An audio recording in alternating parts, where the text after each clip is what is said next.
Are you tired of seeing all these stunning interior design photos and thinking, my bedroom is never gonna look like that? Or do you think a stunning bedroom makeover requires a professional designer and a huge budget? Well, this video is totally gonna prove you wrong.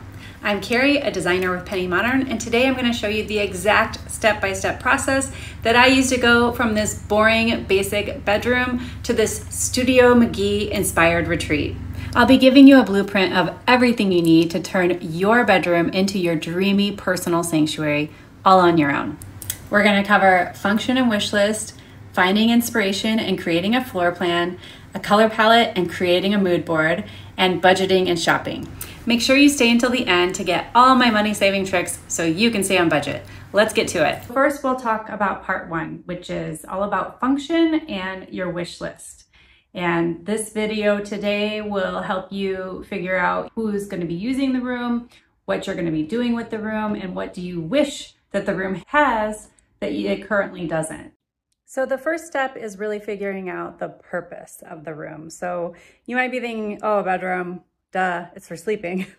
But you can do a lot of different things in a bedroom. So we definitely use it for sleeping. You need to think about what else you use it for. So we get dressed in here. We also watch TV in here and kind of unwind after a long day. So, you have to think about all the different things that you use your room for so you can make a good design plan that's very functional to help you in kind of those daily tasks. So another thing that you need to think about is how do you want the room to make you feel? So, for a bedroom, you probably want to feel calm and relaxed, but maybe you want to feel energetic in the morning. Maybe it's hard for you to get up in the morning and get going. Maybe you need some brighter colors. So that'll influence your design plan on how you want the room to make you feel. So the next section of the worksheet is around the primary users of the room. So you need to think about who are the main people using it. And so if it's your primary bedroom, it's probably you and your partner, but maybe you're redesigning a kid's room or a guest room. Or write down who is going to be the primary users of the bedroom, and then think about what are their tastes, what are their needs, right? So if it's a kid, they're gonna have different needs. They're gonna need more toy storage and a play area or coloring or whatever, where adults, it's gonna be more maybe a sitting area or like a lounge area and their bed, of course. Okay, now comes the fun part. It's the wish list. So for the wish list, this is really, you should put whatever you want. Don't worry about money yet. We'll do some editing and budgeting later, but this is really like if, money was no object, what are all the things that you wish the room could have? So I want you to write down on your wish list, what are all the things that you wish the room had that it doesn't? Okay, great. So hopefully you've got your start and you've got down on a piece of paper or on the purpose of the room, the primary users of the room, and the wish list. Welcome to part two. We're going to learn all about finding inspiration, using inspiration, and then how to make a floor plan for your bedroom makeover project. This section is all about finding inspiration. But right now we just need to find our inspiration and kind of collect it and organize it. So the fastest and easiest way is definitely Pinterest. You need to go through and search for different things on Pinterest and find, 10 to 15 pictures. You don't really want more than that or it can be very overwhelming because we're going to use this to help make decisions for our design plan. Okay, so by now you should have collected about 10 to 15 different images, and I would love it if you try to look at all of them and look for trends. So if you haven't already, make sure you go to my website, pennymodern.com and /planner and download your free room makeover planner and checklist. And so in the inspiration section, I want you to put down at least 2 or maybe 3 different elements that your photos have in common. So next up is all about making a floor plan, which is a super important step because you need to make sure that you configure your room in the optimal way and that also that you have room for all your furniture and you know what size rug to buy and things like that. If you have my room planner and checklist, it'll have this graph paper here that you can kind of write down your general measurements like length and width. And then it is also good to just draw out where your closet doors are, where your different doorways are. This is where our window is, and like exactly how big it is, exactly how far it is from the wall and things like that. And then once you do that, I will show you what we're going to do with that, and we're going to make a floor plan. All right, so now is the fun part. It's all about actually making the floor plan. So there's a number of ways you can do it. You can use just pen and paper and use my worksheet, but there are a lot of different apps. The one that I really like is this floor planner, and this actually has a bigger selection of different furniture and stuff. So you might be thinking, where do I even get started in this thing?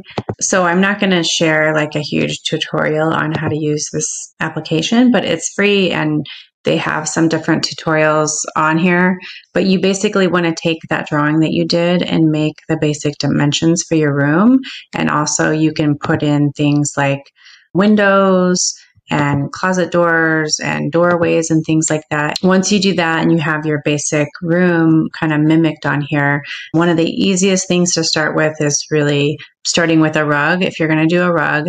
And then if you're not doing a rug in your bedroom, you can start with your bed, because those are kind of be probably in the middle of your room and kind of more the focal point. You're just trying to see how much furniture can actually fit in this baby. So the actual selections aren't as important. You can look for things that are similar to what you want to get. Like most queen beds have an 8x10 rug, so you probably want to get something like that, or maybe a little bit bigger. If you have a king size bed, you might need a 9x11. And once you do that, we can go to the next step. So you might be asking, where do I even put my bed? And a couple of rules of thumbs are to put it on the biggest wall in your room that doesn't have any doors or windows on it. And the other thing is you don't want your feet to be facing the doorway out of the room.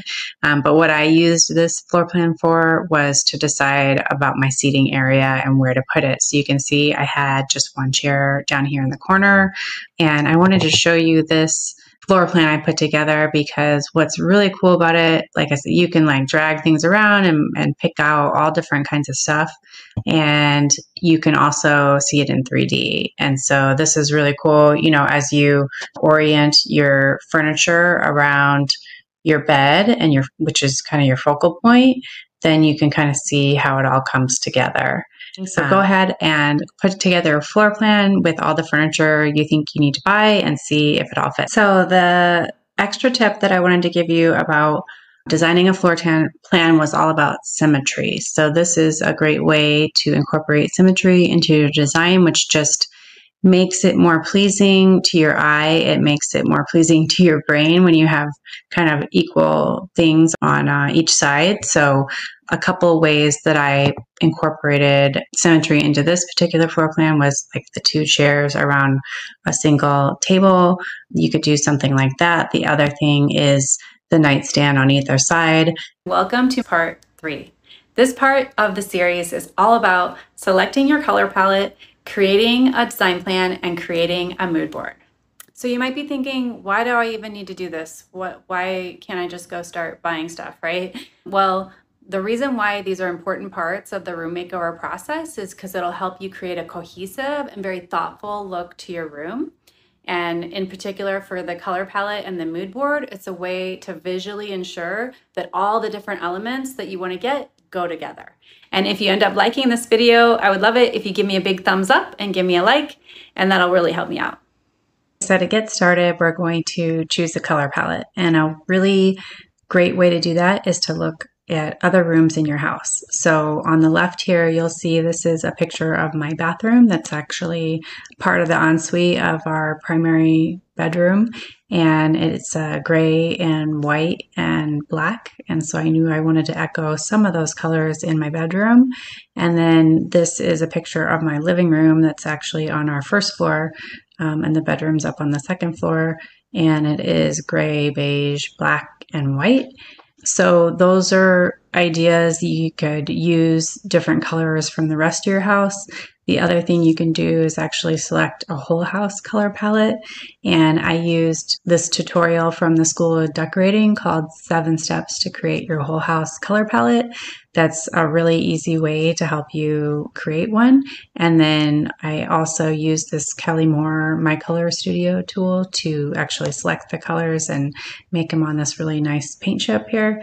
And then one thing to remember is with your whole house color palette, you don't have to use the exact shades in every single room. You can use different shades of that color. So for example, I kind of use variations of these different colors. So for my bedroom, which here is the work in progress photo, I have white walls, white sheets, beige, a little bit on my accents, and then on this wood dresser and the carpet. And then I use light gray and kind of a medium gray on my bed.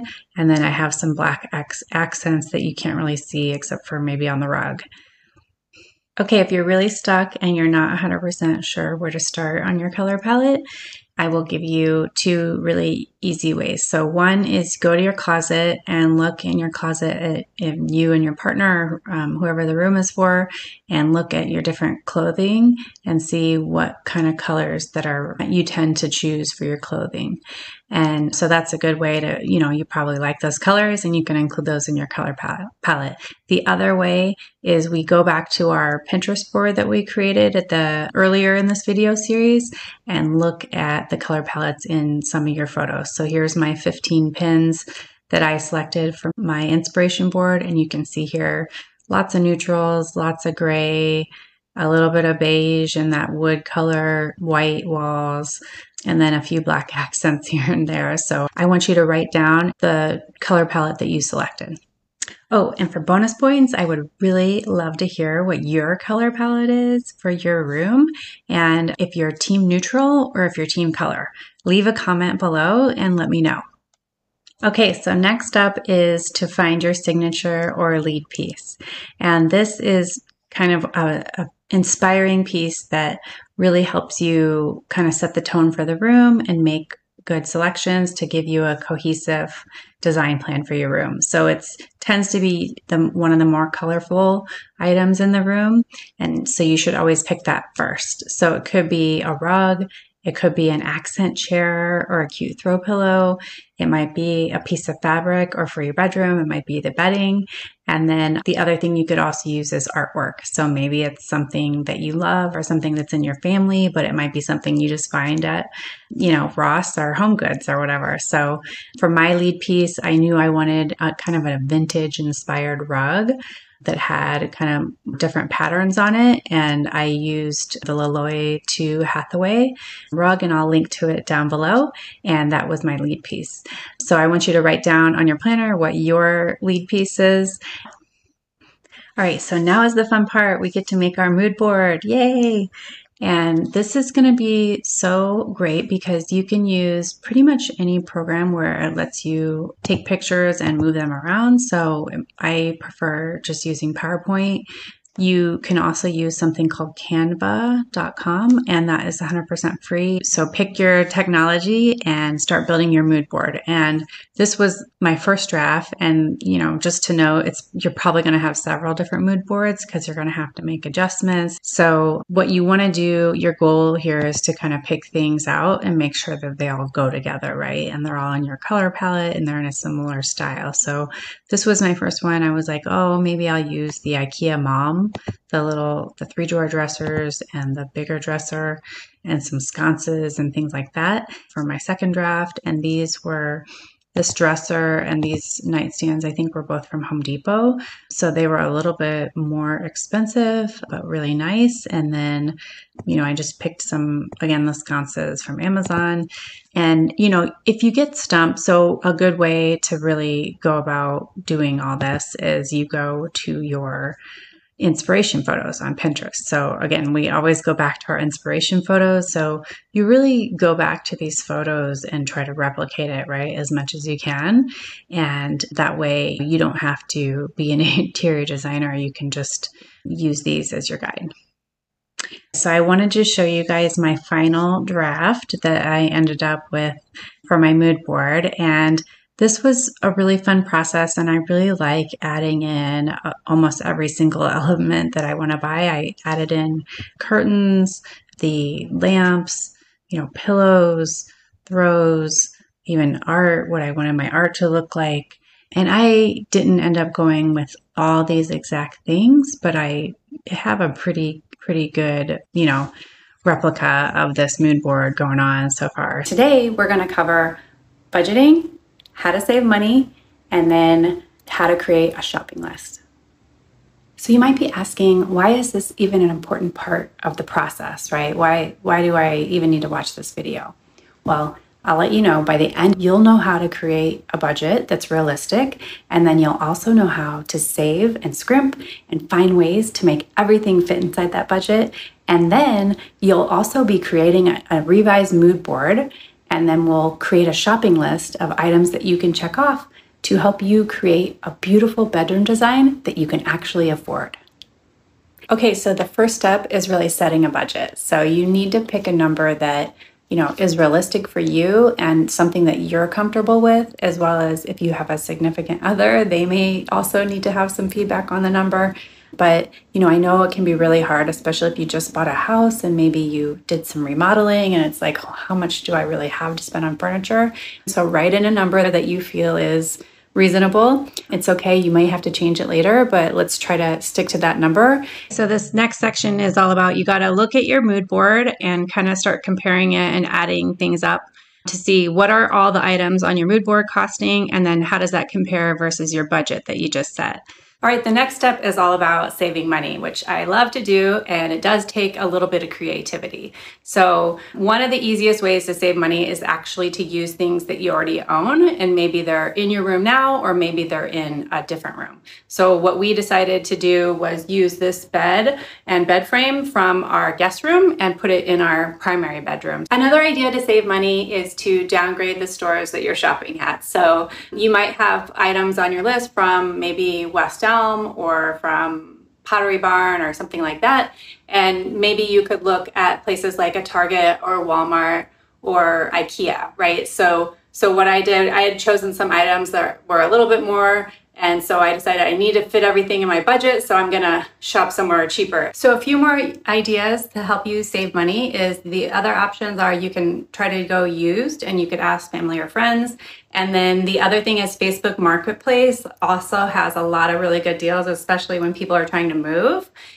Another great way to save money is to DIY as much as possible. So art is a great way to kind of express yourself and save money. So I actually took this picture in Hawaii. I applied some filters on it in kind of some free app and then printed it out at CVS for like $6 or $7 and got an IKEA frame for I think like $10. So this whole thing cost me $17. And if I had gotten something similar from like Target, I think they're like $50. So that's a big way to save, is kind of DIY art. The other thing that we did to save a ton of money was we painted the room ourselves. So we have super high ceilings, and I'll show you guys up there.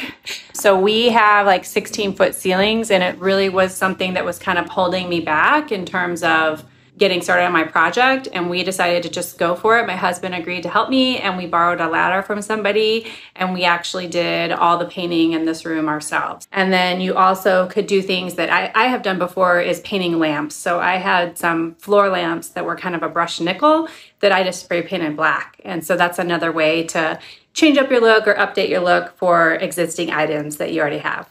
This next section is all about revising your mood board and creating your shopping list. So you can see here, my original design plan called for a light colored dresser, and actually 2 different dressers, and then the black nightstands. So what I decided to do to save some money was I decided to use my own dresser, which was black.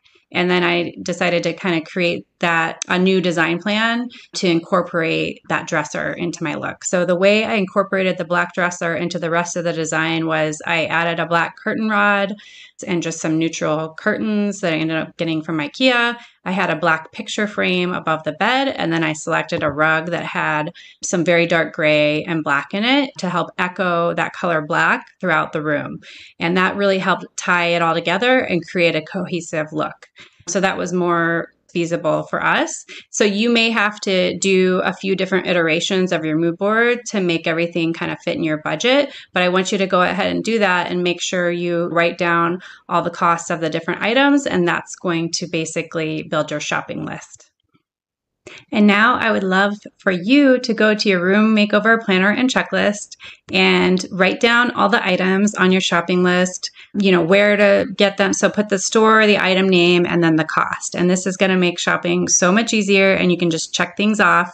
Welcome to my bedroom makeover mini course part 5. I'm going to show you all a full behind the scenes tour of my own bedroom makeover, and I'm going to give you some shopping tips on how to save a lot of money shopping, as well as install tips and what I learned doing my own bedroom makeover project.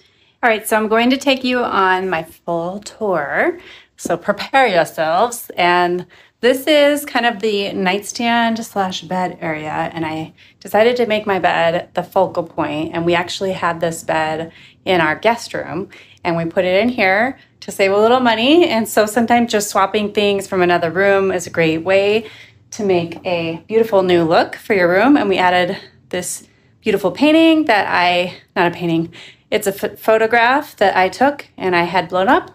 But what I wanted to show you was this awesome nightstand. So this is around $120. It's a 3-drawer dresser that I'm using as a nightstand, and it's from Target, and I love it. But what made me kind of upset was, as I was making these videos and after I had purchased this baby went on sale for like 40% off at Target. And so my tip is here, you can try to wait and watch things, especially at places like Target or maybe like a West Elm or something, when they have things on sale. Okay, now we're going to continue our tour over here. And part of my design plan was all about, I wanted a place to sit down to put on my shoes. I know this seems like very basic, but this is something I did not have before, a chair. So look at this awesome chair. I love it. It's from Target, but this is actually a dining chair by Studio Mcgee and Threshold at Target. And normally I think it's around $150, and it was on sale for like 75, 80 bucks.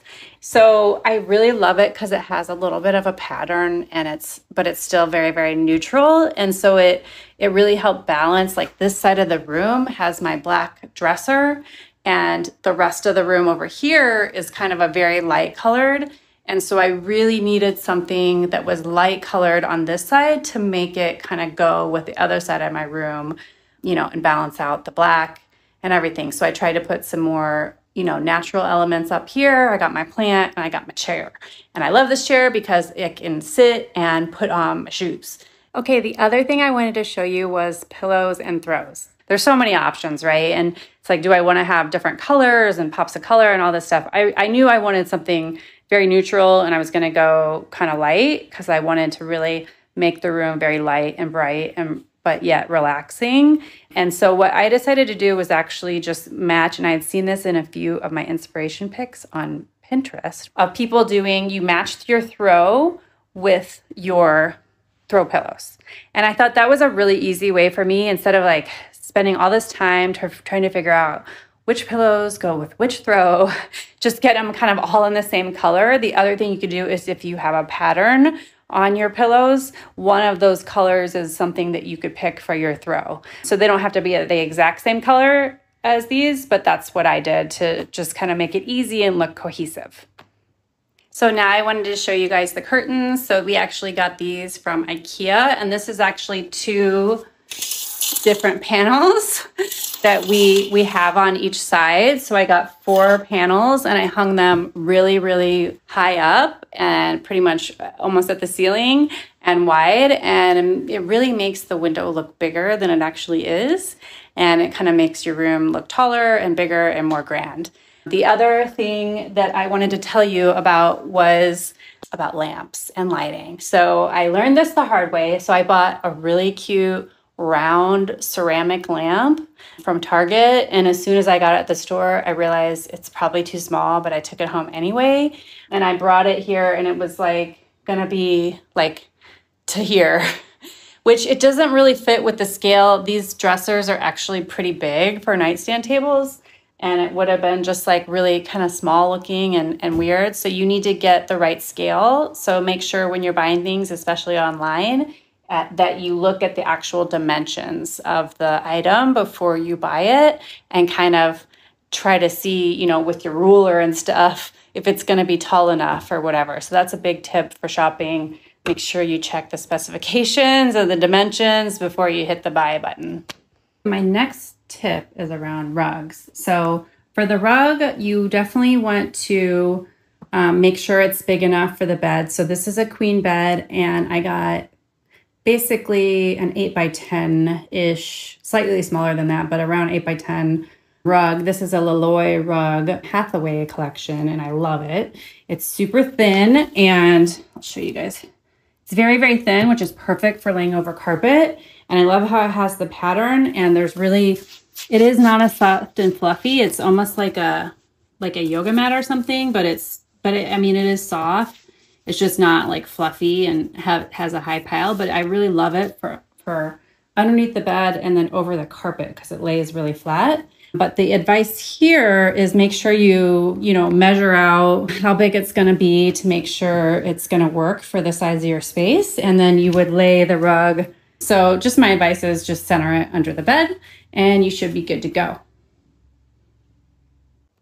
All right, I've pretty much taken you on the full tour, and I'm going to do the full before and after video montage set to music that you've all been waiting for.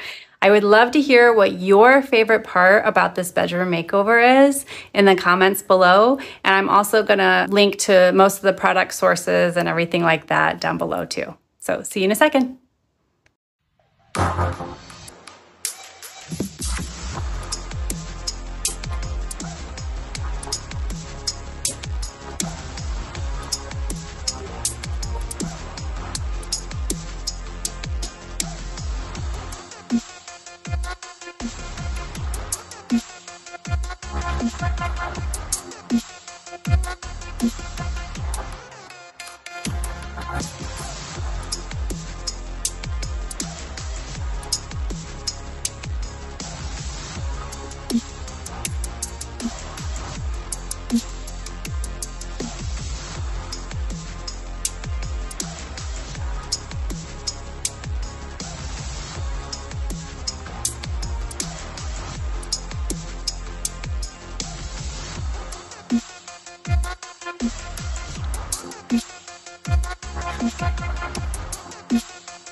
So what did you guys think about the before and after? Wasn't it super crazy how it was all like basically white and brown and black before, and now I feel like it's kind of a modern coastal dreamy escape.